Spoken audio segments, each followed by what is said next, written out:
This is Part 3, Episode 10. The auxiliary soldiers went down into the city to rest. However, Shishing had to firmly instruct all soul masters to remain on the city walls. The soul beast army was too fast. If they waited until the moment they attacked, they would not have time to gather everyone. He issued a death order: no soul master was allowed to sleep. To rest, they could only meditate on the spot. This was the fastest way for them to rest mentally and replenish their strength. Once fighting broke out, they could immediately be sent to the battlefield. The members of the Tang sect had yet to participate directly in the fight. They had thus far spent more time coordinating the logistical support they had provided. Bei's face was calm as he looked at the Soul Beast army in the distance. He knew that in the next attack, everyone from the Tang sect would have to fight, too. No, someone from the Tang sect had taken part in the fighting already. That was Mo Xian. Mo Xian was a pure auxiliary-type soul master. From a certain perspective, his role in the fight was similar to Bai Ji's. However, his auxiliary abilities were not as strong as those of Bai Ji, the Emerald Swan. Even so, his wide-range auxiliary abilities massively increased the power of the defending soul masters. This had allowed them to fight far better than they would otherwise have been able to. Shishing stood on the city walls with a severe expression on his face. As the city defense officer, his role was the most tiring one. Not only did he have to command his forces, but he also had to personally take part in the fighting, as well as manage the overall situation. He had just finished surveying the city defenses. The situation was not optimistic. Many of his soldiers were exhausted, since the numerical difference in manpower had caused the fight to be uneven since the start. He had no doubt that reinforcements would come. Other than the many talented individuals Shrek Academy had nurtured over all these years, most of whom were now in high positions in the Three Empires, the close relationship between Shrek Academy and the Three Empires meant that they had no option but to save the Academy. The beast tide from the Great Star Do Forest was not just Shrek City's problem. If Shrek City fell, all of mankind would be in trouble. The reason why the soul beasts from the Great Star Do Forest chose to attack Shrek was to eliminate this powerful rallying point of mankind. While it might seem dumb to attack the greatest strength of one's foe, was there anything wrong with the soul beast's decision? Shrek City was a hard nut to crack. However, this nut was located at the center of the Three Empires, and had intimate ties with the original Three Empires of the Doluo continent. Since their inception, they had always played an important role in the history of the continent. While Shrek Academy was just a school, it was the #1 school in the world, and was fully capable of managing the ties between the three countries. If the beast tide were to strike one of the other countries first, they would indeed be able to reap some benefits at the start, but their rear flank would be exposed to Shrek City. When that happened, Shrek Academy could organize the armies of the Three Empires, which, under the leadership of the powerful soul masters from Shrek Academy, could inflict heavy casualties on the soul beast army. More importantly, if Shrek City was cruel enough, they could attack the Great Star Do Forest straight away. What could the soul beast army do then? That was their home and their final shield. They were not scared of ordinary armies, but Shrek City had too many powerful soul masters. Their destructive powers could not be rivaled by any ordinary army. Hence, even after 100 years, the first target of the beast tide was still Shrek City. As long as they could overrun Shrek City, it would be extremely difficult for the three human empires to form an army that could successfully resist them. The soul beasts knew this, so how could the three original empires of the Doluo continent not know it? Hence, they had to render aid to Shrek City. However, no one knew how long it would take for reinforcements to arrive. Ordinary soldiers were useless against a beast tide. Only an army formed from powerful soul masters could help Shrek Academy resist the beast tide. However, for them to form such a powerful army, they would need time. Could Shrek City hold out until then? Dark thoughts crossed Shishing's mind. This time, the soul beast army was determined. The overnight attack had exhausted a lot of Shrek City's resources. Resources, however, were secondary to manpower. He estimated that when the next assault came, it would devolve into a brawl. Once they started to fight at close range, the number of casualties would skyrocket. This would drain Shrek City even faster. He feared that just one day from now, the powerful hidden soul beasts would attack. At that time, could Shrek City still stand? He understood these principles. However, he also knew that this was no time to think about them. What he could do right now was lead Shrek City's city defense army to buy more time. Fortunately, the Tang sect had provided many stationary soul cannon shells to provide assistance. If not, the fight would have become a close-quarters brawl even sooner. The remaining 2,000 stationary soul cannon shells were Shrek Academy's last resort. While they could not truly turn the tide of the war, they could inflict massive casualties on the soul beasts. The number of soul beasts in the Great Star Doe Forest was not infinite. If they incurred too many casualties, the entire ecosystem of the forest would be affected. This was something the savage beasts had to bear in mind, too. There were a few possible methods to force them to retreat. First of all, they could inflict so many casualties on the soul beasts that they had more casualties than they had predicted. This would force them to retreat. However, this was no mean feat. Up to now, between 20 and 30,000 soul beasts had been lost. With emerald swans there, the injured soul beasts could recover quickly. Most of the deaths were 10-year and 100-year soul beasts, who were cannon fodder. Some 1,000-year soul beasts had been injured as well, but very few 10,000-year soul beasts had died. They, however, were the main fighting force of the Great Star Doe Forest. Just as Shishing was doing his calculations, a calm voice sounded next to him, "Let the Tang sect take care of the next round. We'll fight for at least 2 hours." Shishing turned his head to look. He saw a middle-aged man with disheveled hair and unkempt clothes. Grease stained his body, and he looked unwell. His sleeves were rolled up. Evidently, he had been working. "Who are you?" Shishing asked suspiciously. He was familiar with Shrek City, but he did not know this man. However, if he was able to walk up next to him, he must be someone the Academy deemed important. "I'm the hallmaster of the Tang sect's Soul Tool Hall, Xian Zuan," the middle-aged man said plainly. Xian Zuan. When he heard the name, Shishing was shocked. "You made the Zhuge divine crossbow cannons." Xian Zuan shook his head and said, "No, I didn't invent the Zhuge divine crossbow cannons, and I was not involved in their manufacture. However, I'm in charge of the Tang sect's Soul Tool Hall. For the next fight, leave it to us. We can hold them off for maybe 2 hours. This will give the troops more time to rest." Shishing finally listened to what he was saying. He replied doubtfully, "Are you saying that the Tang sect will take over the entire defense of Shrek City?" Xian Zuan's mouth twitched as he replied, "Of course not. We don't have enough men.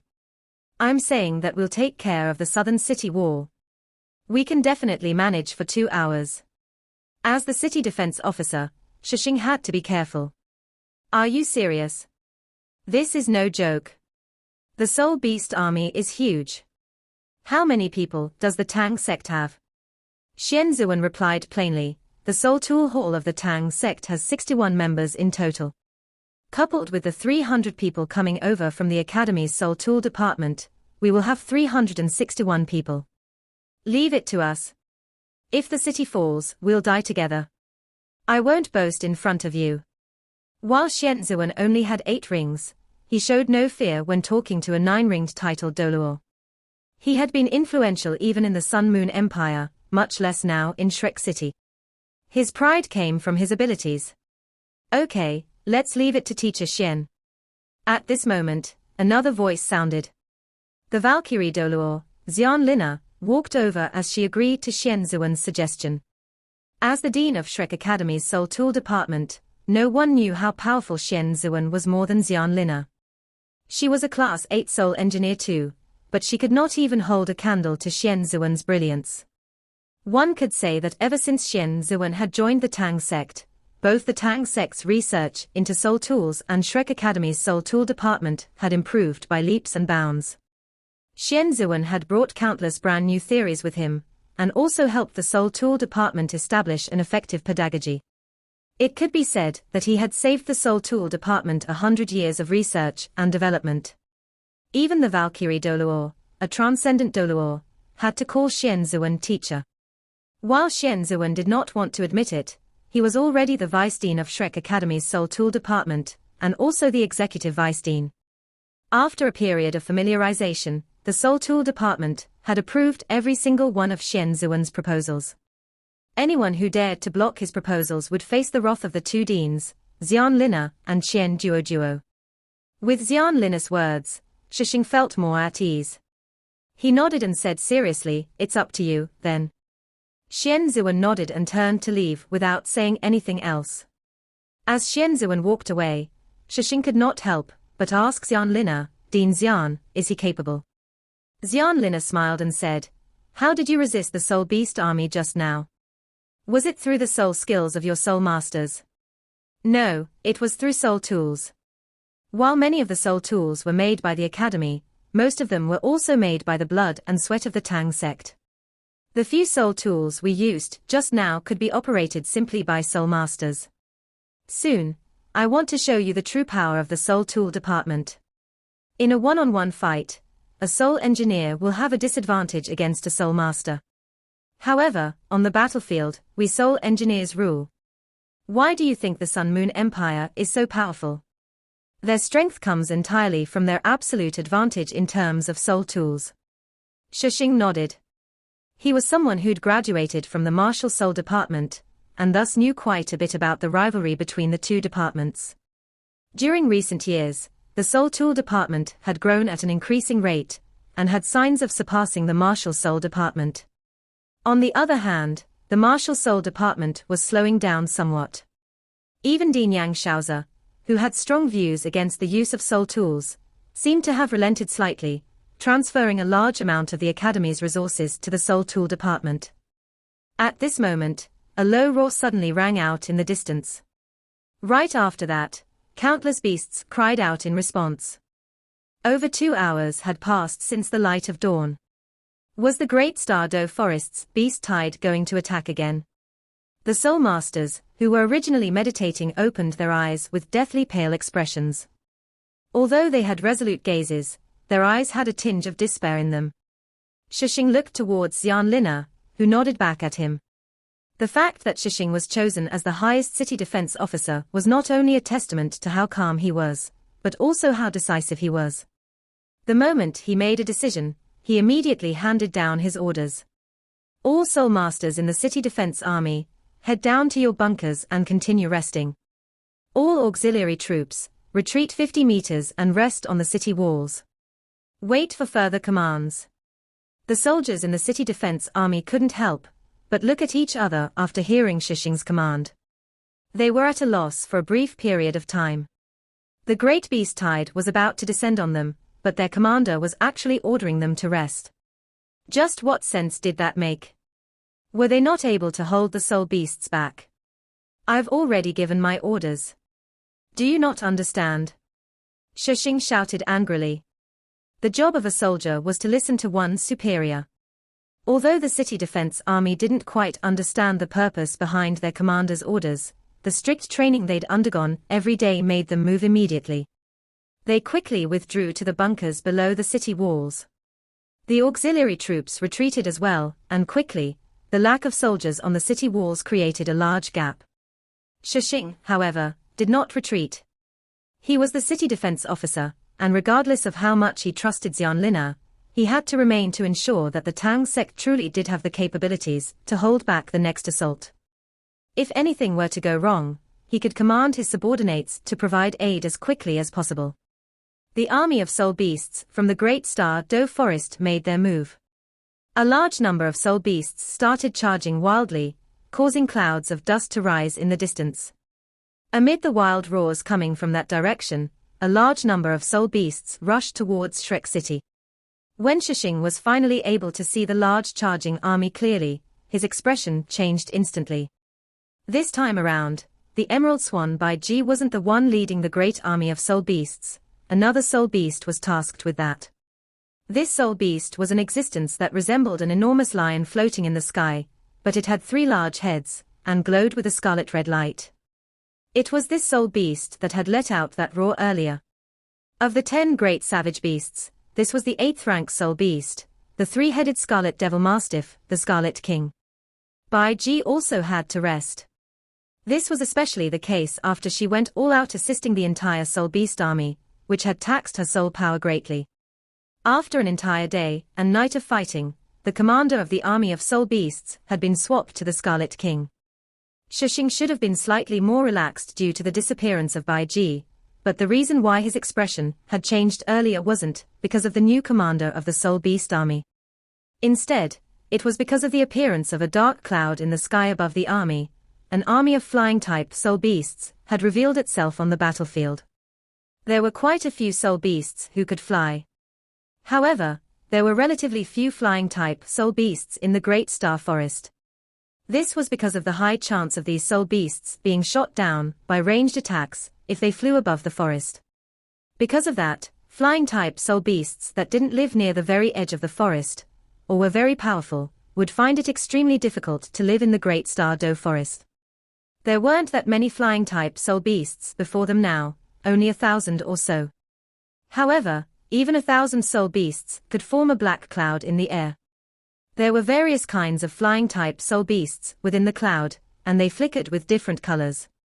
There was no vanguard who led their charge. Instead, they all flew steadily forward together. An attack consisting of both aerial and ground attacks would clearly be much more difficult to handle. The reason why the Great Star Doe Forest hadn't used flying-type soul beasts before was because they were extremely precious. At this moment, however, they'd mobilized their aerial troops to increase the intensity of their attack, for the sake of defeating Shrek City in one shot. Although this aerial army wasn't the strongest they could muster, their ability to harass Shrek City would definitely affect their defensive capabilities greatly. Without the golden tree protecting the city, the soul tool barriers surrounding Shrek City could only block a frontal attack. They weren't able to guard against aerial attacks. The harassment the aerial army of soul beasts could thus bring could be imagined.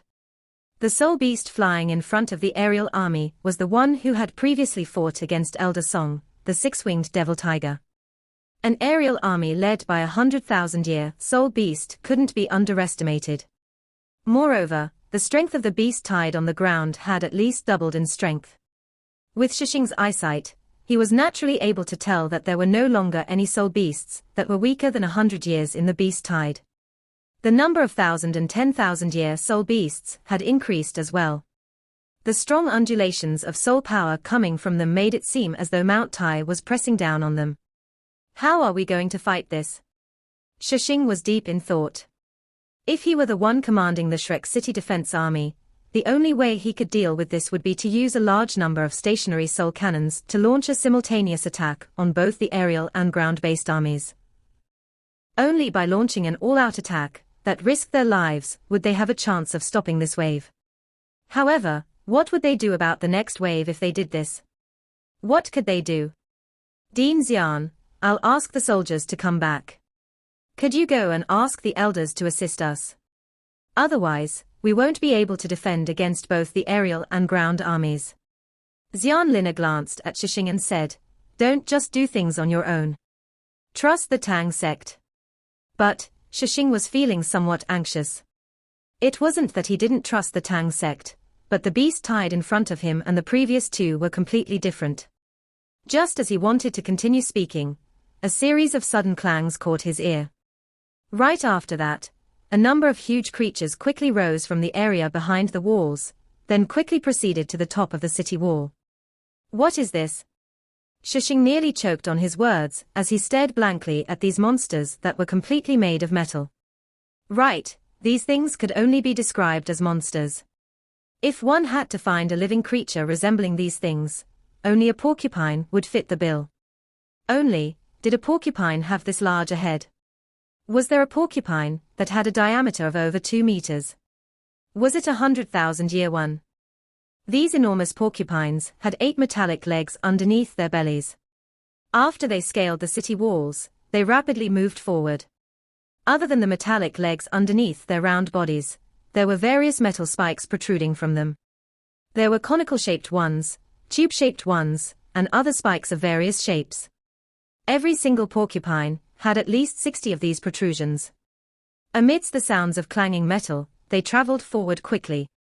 After a few breaths of time, around 60 of these metallic porcupines had scaled the city walls. Moreover, they quickly arranged themselves in a tidy manner. Right after that, several hundred soldiers, who were fully covered in metal, began to quickly line up.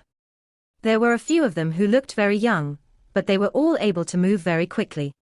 Roughly 5 of them followed each single metallic porcupine, as they lined up quickly. Within a mere 10 minutes, a total of 61 metallic porcupines were lined up in an orderly manner on top of the city walls, replacing the Shrek City Defense Army. Dean Xian, what are these? Shushing couldn't help but ask. He was extremely curious. These are all-terrain self-driving forts, ATSDFs. I'm a bit ashamed to say this, but they were invented by the Sun Moon Empire. Teacher Xian brought them over to Shrek, then remodeled them for us. He reduced their flexibility and removed various abilities, but was able to increase their offensive capabilities. Just watch. The things climbing up the city walls were all-terrain self-driving forts. Unlike the original iteration of the all-terrain self-driving fort, the remodeled ones were slightly smaller. Furthermore, the materials used to construct them had been changed slightly. Instead of using rare metals, it used iron essence as its main material. Rare metals were simply too expensive. In Xian Zuan's own words, using rare metals would be a waste of resources.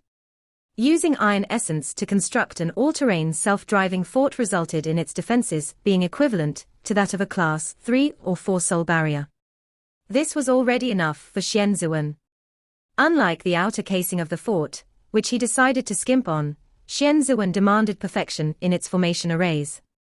Every single internal component and formation array of the all-terrain self-driving forts had been created by students of Shrek Academy and disciples of the Tang sect, who had all been taught by him. They would only be mounted in the forts after he had personally checked them. The outer casing of these 61 all-terrain self-driving forts were all created using Shrek Academy's resources. They were originally meant to provide immediate assistance in any battles that Shrek Academy would fight in the future. However, nobody thought that they would first be used to defend the city. Naturally, credit had to be given to Hu Yuhao, who had brought back a large amount of rare metals from the Sun Moon Empire. This was why they were able to create so many all-terrain self-driving forts in such a short period of time. Their outer shells were finished much earlier. However, Shrek Academy was only able to perfect their weapons and formation arrays after obtaining those rare metals. After just over a month, they were able to assemble the first batch of forts. The Tang sect hadn't decided whether they would put them on the market yet. Shrek Academy had only ordered 100 of them. Right now, they'd only completed 61 of the 100, and thus hadn't finished their order yet. Every single all-terrain self-driving fort could fit 3 people in it, or even 4 if they were squeezed together. 100 in turn could fit 400 people. From the Academy's point of view, these forts were quite good at both attacking and defending. Along with the Zhuge divine crossbow cannons, the all-terrain self-driving forts were projects that the Academy strongly supported. This video will end here.